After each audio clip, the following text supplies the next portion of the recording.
Kwa mimi nataka niseme lingine, Chadema waige mfano kwa Mbowe. Mbowe ni Chadema lakini ameonyesha mapenzi kwa nchi, ukweli kwa nchi na uadilifu wa nchi.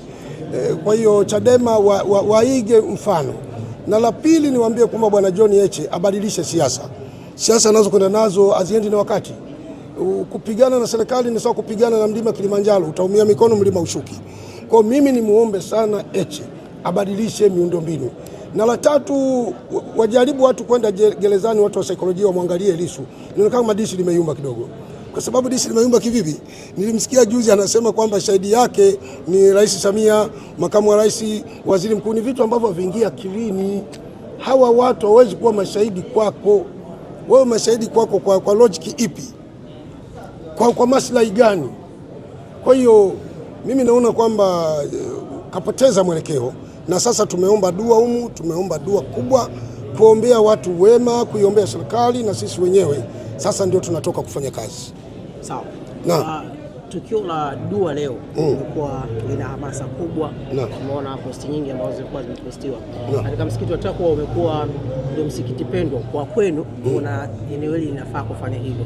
Una mtazamo gani au unawaambia nini Waislamu na wasiokuwa Waislamu juu ya wale ambao waliotetea dini yao, waliokuwa wakifundisha maadili mema katika miaka hiyo ambao walikuwepo na sasa hivi tuko nao?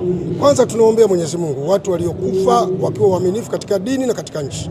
Tunaombea sana Mwenyezi Mungu afanyie wepesi. Kwa hiyo tumesema hivi ndio tumeanza. Tukitoka hapa tunaanza msikiti kwa msikiti kuzungumza na Waislamu na kuwataka Waislamu na Watanzania wote tuungane kwa pamoja, tushirikiane, tusikubali kugawiwa kwa ajili ya madhehebu, kwa ajili ya dini, kwa ajili ya rangi au ya kisiasa. Tuungane kama taifa moja, tusapoti serikali. Yaani serikali kusapoti ndio inaokuishi. Hii naambia kabisa Watanzania, kusapoti serikali ni sehemu ya ibada. Naam. Kwa hiyo hatuna pingamizi wala hatuna tatizo lolote. Kusapoti serikali, kusapoti nchi ni jambo ambalo lipo kikatiba, lipo kidini. Na dini bila uzalendo sio dini. Ni uhuni. Dini bila uzalendo sio dini. Ili uwe na dini lazima uwe na uzalendo. Sasa ni simple tu, waone Viva Promotion kwa mahitaji ya printing aina zote kama vile mabango size zote na aina zote, 3D, 2D na banners, vibao vya maofisini au sehemu za biashara kama hoteli, lodge na kadhalika. Viva Promotions wana print t-shirt na jezi, wanafanya branding ya ofisi kuipa muonekano wa nje wa kuvutia. Wanapatikana Tabora mjini, mtaa wa shule, jirani na chuo cha utumishi wa umma Uhazili. Simu namba 0762484266. Instagram @viva_promotion.